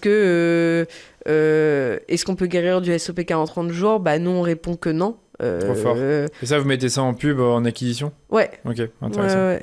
Ok, voilà. Donc là, ça va quand même chercher des gens qui connaissent le SOPK, donc conscient.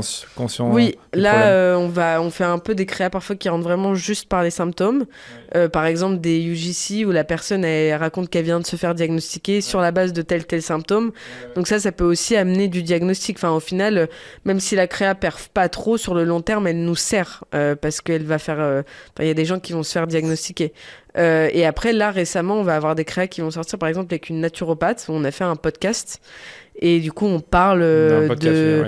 Voilà, un podcast. C'est la créa podcast, c'est un truc qui revient de plus en plus. Je l'ai pas énormément vu, mais ça commence à être une mode. Ouais, nous, on en a vu, ça fait bien déjà... Je crois que il y a 1 an, j'avais déjà tourné mon premier podcast pour pub, Ok, d'accord. Ouais. Donc, et c'est un format qui marche bien. C'est un format qui marche bien. Il y en a qui font vraiment un faux podcast et d'autres qui font un vrai podcast et reprennent des extraits. On a fait les deux. Les deux, ok. Ouais. Tu fais des différences entre les deux en termes de perf? Celui où on a fait un vrai podcast qui va du coup être mis en ads après, il est trop, il est en train d'être monté quoi. Parce que c'est vraiment du coup très long à monter. Ouais, d'accord. Donc là, c'est que les faux podcasts qui avaient été diffusés. Ouais, là on a fait que des fake podcasts et ça. Le premier tournage avait été très bon, le deuxième un peu moins. Ok. Donc ça, il faut retenir quand on a un produit où il y a un vrai besoin d'éducation. Podcast, ça peut être intéressant. Ok, les angles, ça c'est fait. Et type de format, on est plutôt sur de la vidéo ou tout ce qui est statique pour vous? Je crois avoir vu un peu les deux. Ouais, alors en ratio de créa produite, je pense qu'on est à 90% de vidéos. Ouais. Par contre, en perf, t'as quand même une ou deux créas statiques qui portent un peu le compte, quoi. Ah, c'est vrai? Ouais. Même en acquisition? Même en acquise, ouais. Même surtout en acquise. Enfin, on a une créa, je pense notamment en acquise, on l'a refaite plusieurs fois, celle-là, juste en changeant légèrement le design et tout. Mais le message est le même et elle marche trop, quoi. C'est ça, ça c'est un trop bon type que tu nous donnes, c'est qu'en gros, t'as une créa qui est performante, t'as un axe performant dans cette créa et tu changes un tout petit peu ton design pour ce concept statique-là, sans forcément renouveler le truc de A à Z, et t'arrives à prolonger sa durée de vie. Nous, c'est un truc genre... cycle irrégulier, point d'interrogation, et après Ovastart est là pour vous aider, très simple quoi. Très simple, dès que tu fais ça marche. Problème solution, et puis tu le déclines et après on va le faire sur des packs. Là faut qu'on le décline plus sur d'autres produits, mais ça, vous avez aussi les packs, donc je suppose que maintenant vous avez une stratégie multigamme avec je sais pas trop comment fonctionner, c'est pas le but de connaître la stratégie exacte sur Meta, mais t'as peut-être des campagnes pour les packs, des campagnes pour certains produits. Nous pour l'instant on a toujours un produit qu'on pousse de ouf en ads, on pousse pas trop les autres. Ovastart, le produit Ovastart, phare. Ovastart et Balance tes sucres.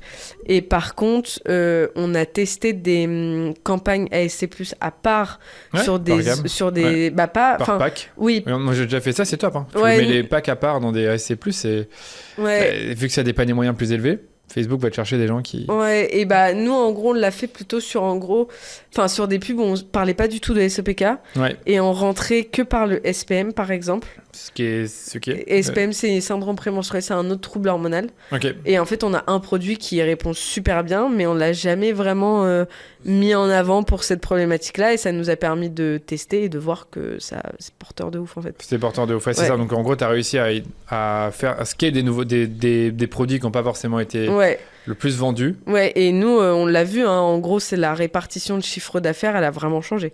Juste, on a mis un mois de pub dessus. Il a carrément, sur la SC+, sur ce produit-là, il a carrément, on est en rupture, quoi. On a fait une rupture de stock. Donc, alors après, nous, pour l'instant, on considère que on n'est pas prête à aller faire ce type de campagne, mais ça nous a permis de voir que faut qu'on se dépêche que vous ayez les stocks à chaque fois pour les... en fait, c'est plus pas prête aussi dans le sens où le branding, il est pas fait pour ces personnes-là. Je comprends, ok, d'accord. Tu vois. Ok. Donc, faut qu'on évolue assez rapidement parce qu'on sait que c'est quelque chose qui fonctionne et ce produit est ultra efficace aussi pour ces personnes-là. Donc, c'est dommage qu'aujourd'hui, elles ne connaissent pas notre produit, tu vois. Ok, d'accord. On parlera peut-être un peu de tout ce qui est cross-sell et tout pour voir s'il y a des ponts qui se créent entre d'un problème à un autre. Aussi, au contraire, une fois qu'une personne rentre chez vous, elle consomme les mêmes types de produits tout le temps et... Non, généralement, elles finissent par acheter toute la gamme. Voilà, donc on en parlera vers la fin. Peut-être sur la partie acquisition, au niveau budget, comment vous avez pensé votre approche budgétaire? Est-ce que vous êtes dit, OK, on dépense pas plus de X% du CA ou est-ce qu'on a juste un coût d'acquisition à respecter et tant qu'on est en dessous, on dépense? Quelle a été l'approche pour vous de passer de 100% organique à je commence à mettre du budget en paid et je commence à l'augmenter mois après mois? Alors pendant longtemps, j'avoue que je suis une très mauvaise élève, on n'a pas traqué. C'est-à-dire juste qu'on mettait du budget, on voyait que le CA il augmentait, très bien. Ok. Voilà. Après, pas trop, tu t'en foutais un peu du ROS ou du... on savait qu'on était un ROS globalement. Pendant très longtemps, on était à 8 au global. Enfin, moi je regardais mon ROMI. Ah, c'est bien, hein. Voilà, non mais voilà, moi je regardais mon ROMI et en fait mon ROMI il était à 8, pendant très longtemps il était à 10, 12 quand je le disais à mes potes, mais tout le monde était là, mais quoi et tout. Ouais, ça veut dire qu'en gros tu mets 1 euro, tu en récupères 10 voire 12. Oui, voilà. En CA global bien sûr. Voilà, donc pendant longtemps c'était ça. Et après, après on a vraiment voulu accélérer. Et quand on a voulu accélérer, on a commencé à monter le budget. Et là, tu vois que tes coudas qui flambent. C'est normal, c'est un classique, on va dire. Mais ça fait stresser. Voilà, mais ça fait stresser. Donc là, on a commencé à vraiment traquer ce qu'on faisait, traquer notre CPA, traquer notre rentabilité, est-ce qu'on voulait rester rentable sur le premier achat ou pas, sachant qu'on a une LTV qui est monstrueuse super derrière. Intéressant. C'est un sujet vers lequel j'aurais pu t'aborder aussi, c'est que y en a qui choisissent d'être moins rentables, voire pas rentables sur le premier achat, sachant qu'ils ont une LTV qui est intéressante. Ouais. Voilà, mais nous on a vraiment une grosse LTV, et ça c'est le truc qu'on chérit le plus et sur lequel on veut vraiment pas baisser. Après, naturellement, voilà, naturellement on va baisser, mais on veut pas faire de concessions là-dessus en effet. Mais en gros, notre panier moyen il est de 100. Panier moyen 100 ? Ouais. Ah, c'est très élevé ça pour du complément alimentaire, c'est bien ça. Ouais, mais parce que elles prennent généralement 9 produits par commande, tu vois. Moi j'aurais dit c'est 50 €. Enfin, sur le coup, je m'étais dit c'est ça leur panier moyen, mais je t'ai même pas demandé au début. Mais... Non, c'est 100, ouais. Ah, c'est quand même assez important. Et au début, je suppose que c'était beaucoup moins. Non, ça a toujours été 100. Ouais. Ah oui, c'est vraiment... Ah oui, là c'est... Ouais, pour le coup, ça a toujours été 100 et ça a même tendance à augmenter un peu dès qu'on rajoute des produits à la gamme. Enfin, en gros, non, elles achètent pas 9 produits par... mais on a vraiment... on a des paniers... La plupart des paniers, c'est 139. Enfin, une des commandes, des packs qu'on vend le plus, il est à 139.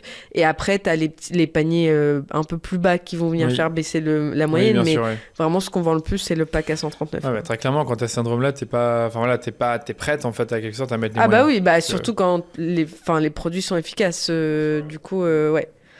Donc, en gros, moi, j'ai mon panier moyen, je connais ma renta, ma marge brute, avec ma logistique, etc. Et je sais que là, aujourd'hui, mon CPA nouveau client, donc là, je prends nouveau client, parce que au final, mon CAC global, il est toujours plus bas, il doit être à, vu qu'on a à peu près 40% de réachat, je pense qu'il doit être à 25, tu vois, à peu près par là. Mais nous, on traque que nouveaux clients. Toujours le NCAC, c'est la base. Et donc, nous, il faut qu'il soit à 40 € au global, en prenant en compte les dépenses noto, les dépenses influence, l'affiliation, le média, la créa. Le paiement des créas. Ouais, on prend les créas en compte. Comme ça dans le calcul, ouais. Par contre, je prends pas mon média buyer en compte, mais je prends mes créas. Je comprends. Média buyer, coût fixe. Voilà, média buyer, mais par contre, ma créa, c'est du coût variable en fonction de... On prend 10 à 15% du budget média, quoi. Ah ouais, mais t'es beaucoup en créa. Ouais. Vous investissez beaucoup. Ouais. Donc, c'est-à-dire dans des tournages, des créateurs... tournages, UGC, on fait un peu de la prod interne aussi, et j'ai un prestat qui fait mes créas. Qui te fait des créas, c'est bien, donc c'est pas mal équipé à ce niveau-là. Qu'est-ce qui te coûte le plus cher là-dedans ? Est-ce que c'est les créateurs ? Est-ce que c'est... Dans le budget créa ? Dans le budget créa, ouais. Je saurais pas dire, parce que moi, il me facture à la fin tout. T'as un budget global. En gros, moi, j'ai un brief et je reçois les vidéos. Voilà. T'as un brief, tu fais le brief ou tu... Non, c'est lui qui fait. C'est lui qui fait le brief, tu reçois les vidéos et donc le prestat te gère tout pour toi et les créateurs aussi. Ouais, il prend en charge le paiement, les lieux, s'il y a des tournages et tout.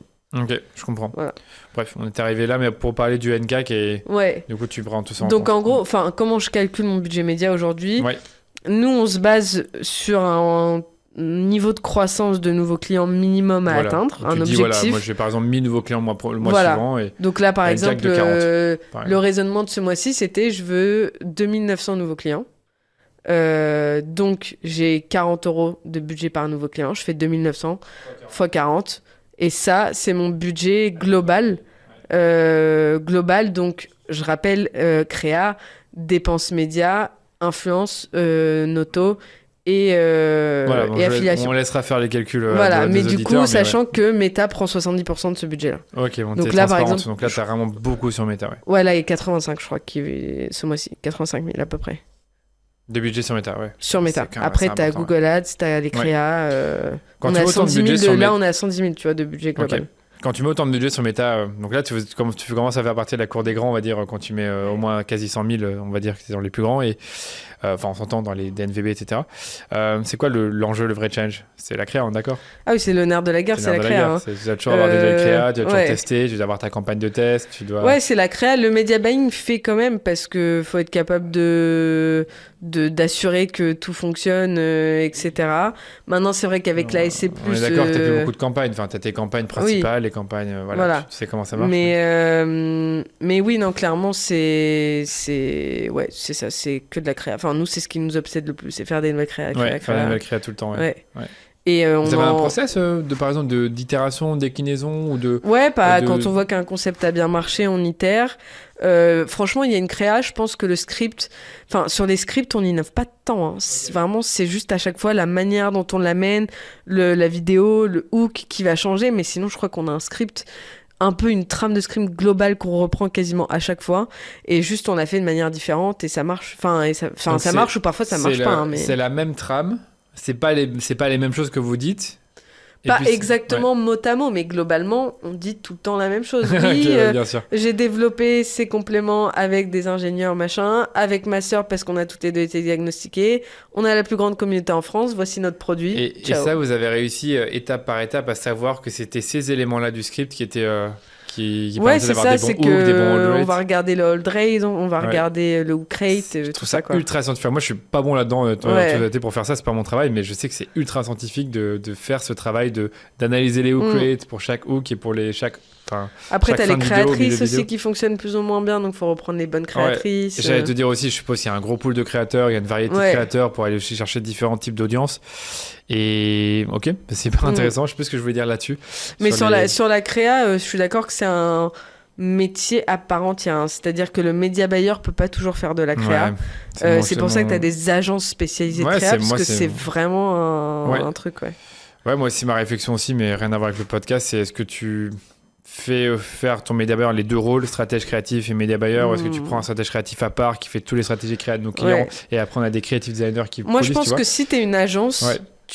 faut avoir des créastrat et des média buyers. Si tu as quelqu'un en interne qui... Enfin, si moi, demain, je recrute un média buyer, j'ose espérer qu'il soit aussi capable de faire de la créastrat. Parce qu'il n'aura que moi à gérer en média buying. Donc Mais tu vois, moi, je me dis, là, rien à voir avec ce qu'on se dit là, mais je me dis... Je pense qu'avoir un créatif stratégiste qui travaille pour nos média buyers pourrait être vraiment intéressant pour les plus gros comptes. Et éventuellement, les plus petits, le média buyer fait de la stratégie créative parce que bon, voilà, il y a moins de budget, il y a moins de... Ouais, mais c'est vraiment une veille à part. Enfin, je sais, c'est un autre métier. C'est un autre métier. Pour moi, j'ai réfléchi à ça, à moins que ça soit une personne dans une marque qui fasse du traffic manager et donc lui, il doit avoir sa part de veille créative et être capable de pondre des créas.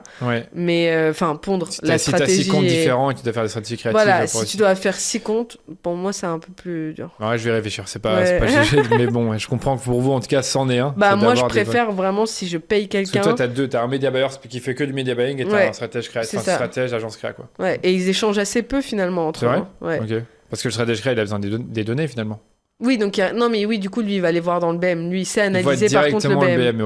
Il sait analyser le BM. Et puis sur les logiciels maintenant comme Atria, t'as la perf de tes créas. Justement, on va commencer à l'utiliser celui-là parce qu'on avait Motion, et bon, ça coûtait un peu cher et on comptait l'utiliser. Et c'est moins bien qu'Atria, Motion. T'as Forplay sinon aussi. Forplay, on l'a aussi pour la veille. Ouais.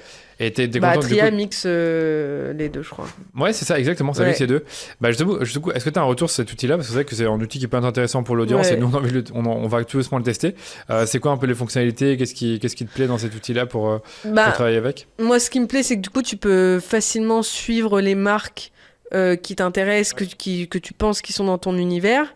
Tu peux te faire des tableaux par type de créa, si c'est des périodes, si c'est des créas. Tu vois, tu peux faire vraiment différents niveaux de temps de production, par exemple. Enfin, tu vois, tu peux organiser tes tableaux comme tu veux, quoi. Statique, vidéo, après tu peux faire nous on a des concepts sur est-ce que c'est une UGC, est-ce que c'est une founder, est-ce que c'est une non-narrative, est-ce que c'est un peu un format TikTok, tu peux faire tous tes tableaux, quoi. Tout est dans la nomenclature, il faut avoir une bonne nomenclature. Et tu peux te faire tes tableaux, alimenter tes tableaux, suivre les marques qui t'intéressent, et tu peux connecter ton BM et il remonte les perfs. Ouais, c'est ça, mais moi ce qui nous intéresse c'est la partie de briefing que tu peux qui est intégrée dans Atria, si je te dis pas de bêtises. Ah oui, l'IA. Avec l'IA, donc tu vois, tu peux faire pondre-moi un script similaire. T'appuies sur un bouton, ça te fait un script. Tu vois des scripts ou des déclinaisons, donc je sais pas, on va voir, on va le tester. Non, pas mal. Nous, je pense qu'on le sous-utilise. Vous le sous-utilisez, ok. Ouais, 100%. Alors que ça coûte une blinde, d'ailleurs. Bah écoute, pour les agents, j'ai regardé, je pense que c'est $400 pour 25 marques, un truc comme ça. Et pour toi, je pense que c'est $100, si tu dis pas bêtises, par mois. Ouais, $130 par mois. Ok, bon, voilà, on s'entend. Ouais. Donc ça coûte une blinde, c'est vrai. Ça coûte mais cher. Tu peux le rentabiliser en bien. Mais du coup, nous, on produit aussi des créas en interne, c'est pour ça qu'on l'a pris. Ouais. Tout à fait, ouais. Donc, vous n'êtes pas juste avec le prestataire stratège créatif. Ouais, non, parce que ça suffit pas. Ouais, ça suffit pas. Tu fais un interne avec tes Là, graphistes. on le voit sur Atrea, justement, tu as le nombre de nouvelles pubs qui ont été publiées sur les 30 derniers jours. Et là, on est super bas par rapport à pas à nos concurrents, mais aussi à mes potes, tu vois. Ouais. Parce qu'en fait, ce mois-ci, on n'a pas du tout eu le temps d'en produire en interne. Alors qu'eux, ils en produisent plein. Et c'est vrai que c'est un truc qu'on voit beaucoup de plus en plus, c'est que les e-commerçants commencent à s'équiper pour être capables de produire en interne. Parce qu'ils se disent, en vérité, moi, des statiques, je peux les produire. Un designer, j'utilise Canva, j'ai des templates. Tellement de... Voilà, j'ai tellement besoin que j'ai besoin de savoir le faire un peu aussi. Ouais. C'est le volume, c'est la clé. Et du coup, je connais les messages, je les fais passer à mon designer et utiliser les messages. Quoi. C'est ça. Ouais, c'est intéressant.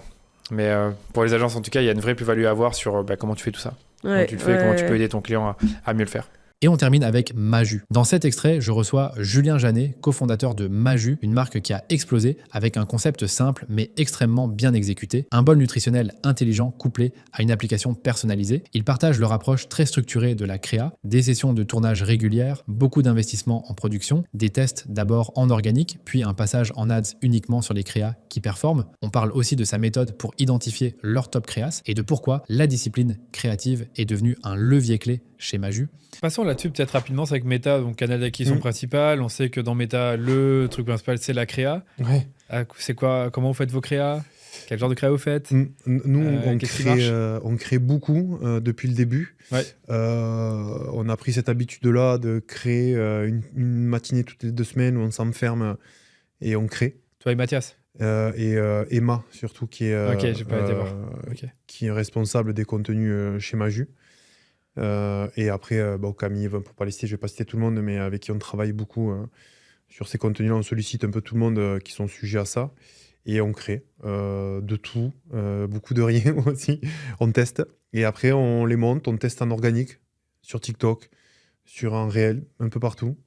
Et après, une fois qu'on a fait un petit peu notre analyse, on vient les proposer pour du paid et vient y rassembler en fonction du message qu'on veut donner.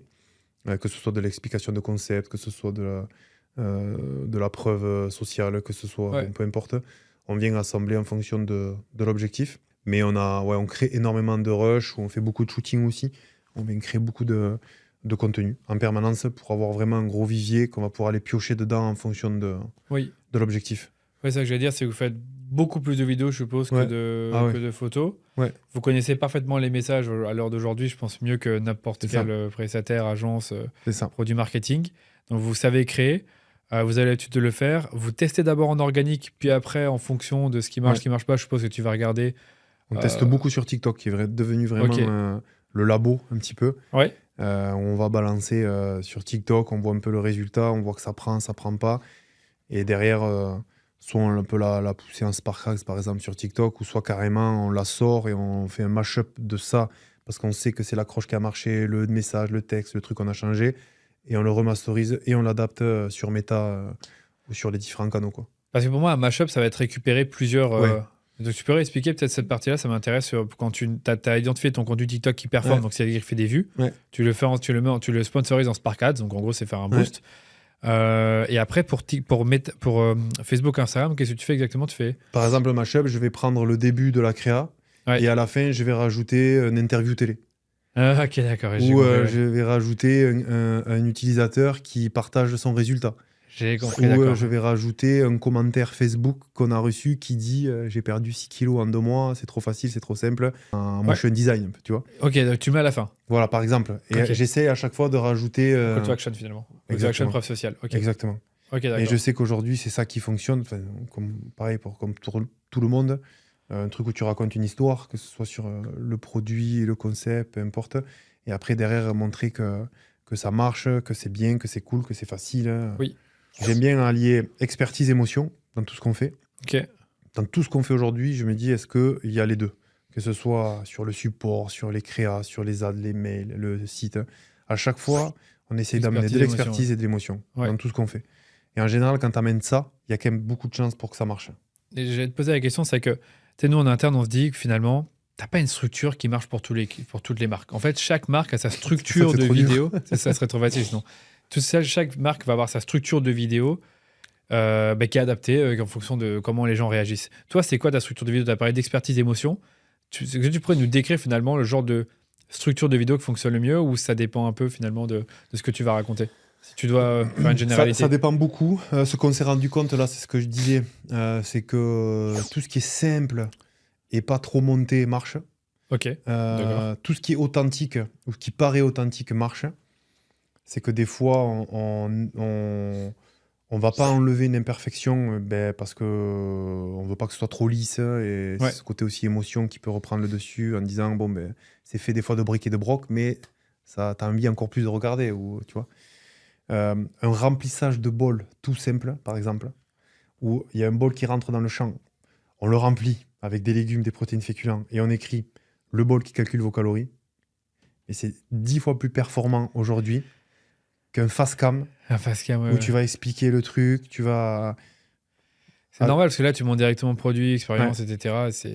Alors, c'est... encore une fois, il n'y a pas de vérité. Hein. C'est faut tester en permanence. Il y a des face cam qui cartonnent, mais on en a une qui est sur le compte depuis un paquet d'années, qui marche toujours autant. C'est une statique. C'est un bol, tout simple, avec une flèche, où il y a un propos de valeur. Je me rappelle même plus, le bol qui calcule vos calories, un truc. Je pense que ça fait 2 ans qu'elle est sur le compte. C'est la même créa. C'est la même créa. Tu l'as déclinée dans tous les sens, celle-là? Ouais, on l'a déclinée, mais c'est toujours la même qui marche. Et c'est une qui a 2 ans, je la montrerai. Ok. Et elle marche toujours autant aujourd'hui. Toujours autant aujourd'hui. Donc on la coupe pas parce que elle marche. Et on a essayé de répliquer cette statique-là en prenant une photo différente, un wording différent. C'est ça que je vais te poser. On n'a jamais réussi. On n'avait jamais réussi, Voilà, donc et cette ad a combien de commentaires elle a? Tu as une idée? Je me rappelle plus. La preuve sociale, genre, parce qu'on parle de milliers de... Oui. Là, c'est pour ça. Là, celle-là, elle était incroyable. Et du coup, à chaque fois, je fais que dire, il faut qu'on réussisse à répliquer ces statiques-là. Ça va être chaud, c'est peut-être pas suffisamment aujourd'hui. Ouais, je vais te poser la question, genre, pourcentage de statiques vidéo sur le compte, t'as une idée? Est-ce que t'es sur du 80-20 70-30, j'aurais dit.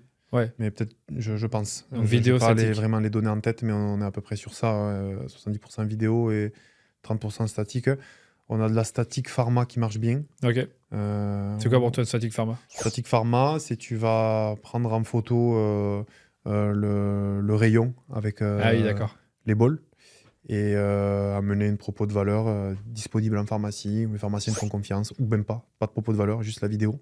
Je vois. De manière très authentique. Je vois, ok. Et voilà. Et après, moi, j'aime bien aussi réfléchir en entonnoir et à chaque fois créer 4 concepts qui correspondent à un entonnoir. Par exemple, là, on réfléchit à du whitelisting, de faire une stratégie whitelisting. Okay. L'idée, c'est de décliner en 4 concepts sur la stratégie, pas en faire qu'un, et de se dire, le premier, en haut, c'est le fondateur qui explique le concept et l'histoire. En 2, c'est l'utilisateur qui va expliquer qu'il a perdu tant de poids et comment ça marche. En 3, c'est un diététicien qui dit qu'il l'utilise dans sa prise en charge. Et en 4, la dernière réassurance, c'est notre passage qui va être mon associé, ou c'est du whitelisting sur BFM ou tu vois, sur autre chose. Mais ça, on est d'accord que tu les mets tout en acquisition. Oui. Mais tu veux les faire. Parce que tu sais qu'il y a une nouvelle fonctionnalité qui est arrivée dans Meta, je l'ai découvert il y a 2-3 semaines, qui est tu crées une campagne, c'est en couverture et répétition. Et tu dois réserver l'espace publicitaire et tu peux faire un séquençage. Ah voilà, et à chaque fois d'avoir ce tunnel-là, justement. Exactement. Précis. Et je trouve ça vraiment intéressant. Ça rejoint ce truc-là, quoi. Ça t'évite de le faire manuellement, en fait. C'est ça. Ok, donc, comme ça, tu sais. Et l'idée, c'est de créer un peu ça, où à chaque fois, tu viens dans un moment précis sur la durée de vie de ton prospect, quoi, en gros. Ouais. Tu connais un peu le temps entre le moment où une personne vous découvre et finit par faire un achat ou télécharger l'application? J'ai pas refait les stats depuis l'émission parce que tout a été biaisé à mon avis. Mais avant, on était à 33%. Donc 33% achètent aujourd'hui ceux qui nous ont connus il y a 3 mois. 33% qui ont acheté aujourd'hui, ils nous ont connus il y a 2 mois. Et 33% ceux qui achètent aujourd'hui nous connaissent depuis moins d'un mois. Voilà. Ok, c'était ça à peu près. C'est intéressant, ça veut dire que donc, finalement, il y a beaucoup qui arrivent, finalement, à un tiers. C'est ça. C'était un tiers. Et du coup, on savait comment on avait des conversions assez lentes, finalement. C'est quelque chose qu'on essaye de réduire et qu'on réduit aussi petit à petit, parce que c'est pareil, notoriété, t'es un peu plus crédible, la marque, les gens te font confiance, et c'est un peu plus simple. Et du coup, on essaie de réduire ce truc-là avec beaucoup de réassurance, et notamment avec cette réflexion de tunnel aussi. Il ne faut jamais oublier qu'en permanence, il y a besoin de réassurance, que ce soit de la presse, du professionnel, du client, du fondateur. Je trouvais ça important d'avoir ces différents degrés de prise de parole. Prise de parole, ouais. Ouais. Et j'allais te poser la question, du coup, là, dans tous les contenus vidéo que tu fais, quel pourcentage proviennent de toi, de un diététicien ou une diététicienne, un créateur, tu Franchement, as une idée de moi, quand même, très peu. Très peu, On en ok. a beaucoup fait pour l'émission, hein, parce qu'il fallait Bien sûr. surfer sur le truc et on en a beaucoup fait. Mais là, aujourd'hui, de temps en temps, oui, il y a une campagne qui tourne où on Avec va toi, expliquer l'histoire, le produit, le concept et d'où est venu un peu ce qu'on se raconte là. Mathias, pareil, mais plus sur l'aspect peut-être diététique, un peu plus expert dans la diète. Ok. Et après, on a beaucoup d'UGC, d'utilisateurs, de clients, de diète qui vont donner leur avis sur le produit. Mais je sais pas le pourcentage. Oui, Franchement, t'inquiète pas, je dirais une bêtise. je me fais une idée. Il y en a, Ouais. tu sais, ils vont dire, ok, moi, 3/4 du temps, je fais des vidéos, ou certains vont dire, ouais, c'est peut-être une fois tous les 3 mois, j'en fais une. Ouais, mais nous, c'est à peu près ça. Après, on teste beaucoup quand même. Mais oui, après, dès qu'on peut, dès qu'il y a besoin, on passe derrière la caméra. On est obligé ok. au début. Et c'est plus toi qu'on voit ou Mathias? Bon, les deux. Les deux, ok, d'accord. Ouais, Là, il y a mais pas vraiment un qui est au-dessus de l'autre. Non, mais peut-être on m'a vu un peu plus ces derniers temps. Oui. Mais Là maintenant. ouais, par exemple. Mais non, on essaie de se répartir bien les rôles. On essaie en tout cas. Ok, ça marche.